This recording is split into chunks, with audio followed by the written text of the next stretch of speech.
मानसिक आजारांमध्ये जेवढे औषधोपचार महत्त्वाचे असतात, तेवढं स्किल डेव्हलपमेंट सेंटरसुद्धा खूप महत्त्वाचं आहे. नमस्कार, मी रेश्मा कचरे, क्लिनिकल सायकॉलॉजिस्ट, परिवर्तन संस्था. दीर्घकालीन मानसिक आजार झाल्यानंतर बऱ्याच वेळेला अवगत असणारे स्किलसुद्धा हळूहळू कमी व्हायला लागतात. सोशलायझेशन कमी व्हायला लागतं, नातेसंबंधांवरती परिणाम व्हायला लागतं, डेली रुटीनसुद्धा डिस्टर्ब होतं. अशा वेळेस डे केअरमध्ये वेगवेगळ्या ॲक्टिव्हिटीज घेतल्या जातात.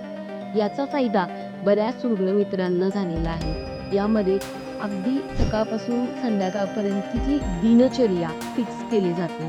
जेव्हा रुग्णमित्र मैत्रिणी परिवर्तनच्या डे केअरला येतात, तेव्हा सर्वप्रथम पहिलं तर एक्सरसाइज हा खूप महत्त्वाचा असतो.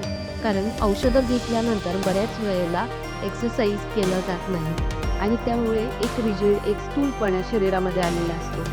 शरीर ॲक्टिव्हेट करण्यासाठी एक्सरसाइज, योगा हे खूप महत्त्वाचं असतं. यानंतर परिवर्तनच्या स्किल डेव्हलपमेंट सेंटरमध्ये